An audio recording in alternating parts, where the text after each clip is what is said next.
Iran Israel యుద్ధం ఆగిపోయిందని America అధ్యక్షుడు Trump tweet చేయడం అనేక మీడియాలో మీరు చూశారు. 2016 నుండి 2020 వరకు ఇలాంటి అబద్ధాలు ట్రంప్ 30,573 సార్లు misleading statements. The fact checker counted a total of 30,573 false or misleading claims made by President Trump during his White House tenure first 4 years. చూడండి, వాషింగ్టన్ పోస్ట్, CNN ఫ్యాక్ట్ చెక్లో 30,573 సార్లు ఆయన అబద్ధాలు ఆడినట్టు లేదా మిస్లీడింగ్ స్టేట్మెంట్స్ ఇచ్చినట్టు fact చెక్కర్ reveal చేసింది. అసలు Israel Iran యుద్ధం ఆగలేదని మీకు తెలుసు, నాకు తెలుసు. ఇరానీ లీడరే దానికి చెప్పారు, మేము యుద్ధం ఆపలేదు, ఒకవేళ ఇజ్రాయేల్ అటాక్ చేయడం ఆపితే మేము కూడా ఆపుతామని. ఇన్ని అబద్ధాలు ఆడొచ్చా? నేను క్రిస్టియన్ని, నేను యేసు ప్రభు భక్తుణ్ణి అని చెప్పుకొని అబద్ధికులు పరలోక రాజ్యం చేరరు అని వాక్యం చెప్తుంది.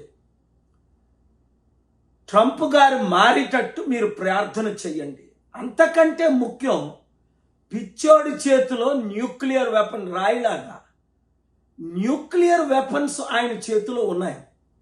అక్కడ Putin, north Korean young crazy man, nuclear weapons వీళ్ళ చేతిలో ఉండడం ప్రపంచానికి హానికరం. వారు మారేనా మారాలి, దేవుడు వారిని తీసుకొనైనా వెళ్ళిపోవాలని. ఎందుకు అంటే లక్షల మంది, కోట్ల మంది ఇప్పటికే చనిపోయారు.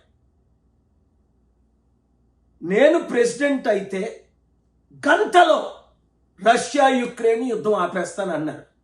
124 రోజులు అయిపోయింది, కానీ రష్యా యుక్రెయిన్ యుద్ధం ఆగిందా? రష్యన్ సైడ్ 8.5 లక్షల మంది చనిపోయారు, ఆర్మీయే.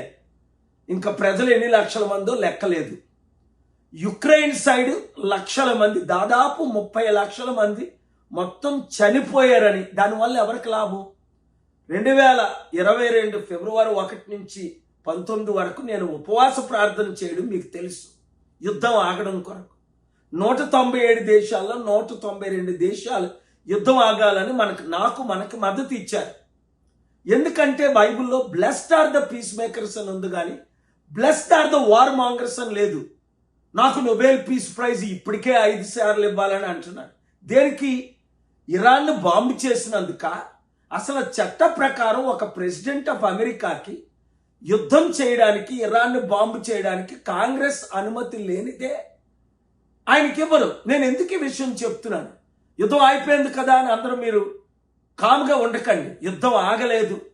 ఎందుకంటే నేను అమెరికా, న్యూయార్క్లో ఉన్నాను. స్ట్రాటజిక్ మీటింగ్స్ చేయడానికి వచ్చాను. ప్రార్థనాపూర్వకంగా నేను చేయడానికి ప్రయత్నిస్తున్నాను. ప్రయత్నాన్ని శాబటాజ్ చేసి సైతాన్ ద్వారా ఆయన వాడబడుతున్నాడు. యేసు ప్రభువే పేతురుని సైతానా గెట్ అవుట్ అన్నాడు. ఎందుకు? ఆయన ఇచ్చిన కీని పేతురు అపార్థంగా ఆయన ఎగరెస్ట్గా వాడుకున్నాడు. ఇదే చేశాడు ట్రంప్.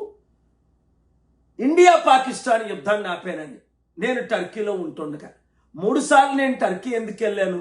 టర్కీ ప్రెసిడెంట్ చెప్తేనే పాకిస్తాన్ ప్రైమ్ మినిస్టర్ షరీఫ్ వింటారని ఆ కొద్ది రోజుల్లోనే 3 సార్లు నేను ప్రయత్నించాను. టర్కీ ప్రెసిడెంట్ చెప్పారు పాకిస్తాన్ ప్రైమ్ మినిస్టర్కి, ఇదిగో ఇది మోదీ అజెండా యుద్ధం చేయడం అని. అఫ్ కోర్స్ మన మిలిటరీ, మోదీ వాళ్ళు ఎందుకే అజెండా? వాళ్ళు మనల్ని అటాక్ చేశారు గనుక, 26 మందిని చంపేశారు గనుక, అన్యాయాన్ని ఆపాల గనుక. సో యుద్ధం, మన మీద యుద్ధం జరిగినప్పుడు మనం డిఫెండ్ చేయడం తప్పులేదు. మన ఆర్మీ ఉంది, మనం పాకిస్తాన్ కంటే 10 రెట్లు స్ట్రాంగ్గా ఉన్నాం కాబట్టి. సో కనుక ఈ ట్రంప్ మారాలి, మార్పు చెందాలి, శాంతికి ప్రెసిడెంట్గా ఉంటాను అని ఆయన చెప్పారు. అందుకని మరలా నేను గతసారి మరొకసారి ఆయనకు ప్రార్థనాపూర్వకంగా స్వింగ్ స్టేట్లో క్యాంపెయిన్ చేసి మద్దతు ఇచ్చారు. యుద్ధాల ద్వారా కోట్ల మంది అనాథులు వితంతులు, యుద్ధాల ద్వారా ట్రిలియన్స్ ఆఫ్ డాలర్స్, అంటే మన దేశ జీడిపి 3-4 ట్రిలియన్ అయితే సంవత్సరానికి అమెరికాకి 36 ట్రిలియన్లో 3 ట్రిలియన్లు యుద్ధ సామాగ్రి అమ్మడం, కొనడం. Blessed are the peace makers అన్నారు. I give you my peace అన్నారు. ట్రంప్ మార్పు చెందాలి, యుద్ధాలు ఆగాలి, 56 యుద్ధాలు శాంతి రావాలని ప్రార్థించారు.